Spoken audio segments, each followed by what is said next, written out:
टूनपुर नाम का एक गांव था दोस्तों, जो आप यह वीडियो में देख रहे हैं।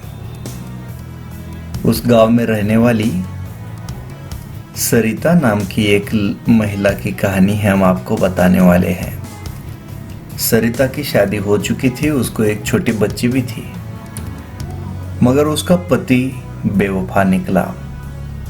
इसको छोड़ के वो कहीं दूर चला गया और कहते हैं कि उसने दूसरी शादी कर ली है।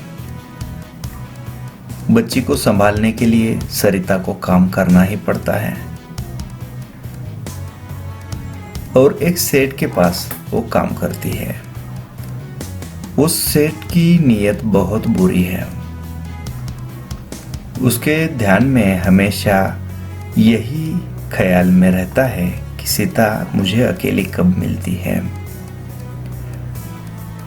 उसकी सोच ये भी है कि अगर ये मुझसे शादी कर ले तो अच्छा हो जाएगा, तनख्वाह जो मैं इसको देता हूँ वो भी बच जाएगी।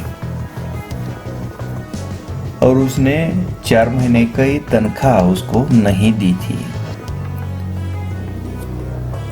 सेठ जी की 3 बीवियां मर चुकी थी। लोग कहते कि इसने ही मार दी थी और अब वो सरिता के ऊपर डोरे डाल रहा था। मगर सरिता बहुत चालाक थी। उसको पता था कि ये सेठ क्या चाहता है। सरिता जल्द से जल्द उससे छुटकारा पाना चाहती थी। वो उससे बार बार विनती कर रही थी कि कम से कम मेरा 1 महीने का किराया तो 1 महीने का पगार तो दे दीजिए। मगर सेठ उसका पैसा नहीं दे रहा था। उल्टा सरिता को ही भला बुरा कह रहा था।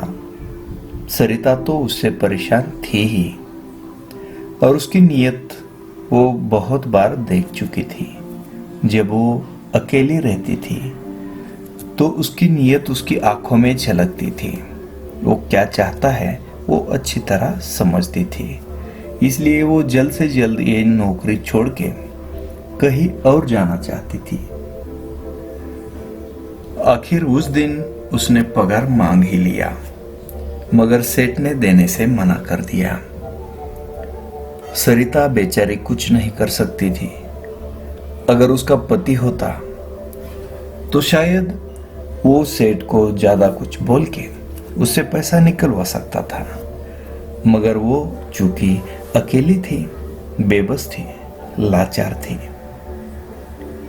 सेठ जी ने उसको पगार देने से साफ मना कर दिया और बोलने लगा कि तुम मुझसे शादी कर लो, बिना काम करे मैं तुम्हें पगार दे दिया करूंगा।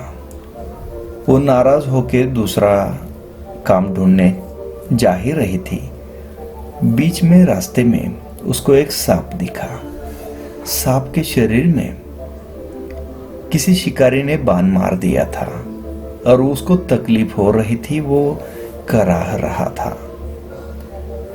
सरिता को उसकी दया आई और वो बाण उसने हल्के से खींच लिया। सांप के शरीर से बाण उसने बाहर निकाल के उसको मुक्त किया। सांप जादुई सांप था। उसने सोचा कि चलो मैं भी इसका काम कर देता हूं।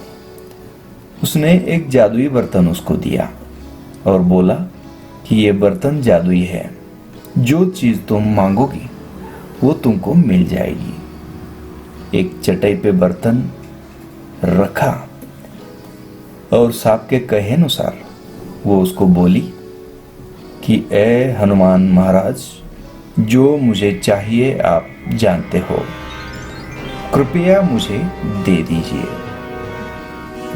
उसमें से धुआं निकलना चालू हुआ और वहां बहुत कुछ चीजें आ गई जो वो खरीद भी नहीं सकती थी।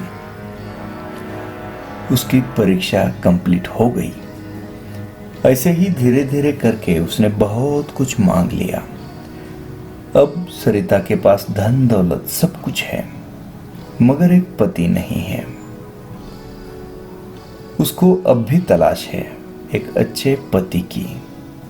अगर कोई अच्छी नीयत वाला, साफ मन से उससे शादी करने वाला हो तो बता दीजिए।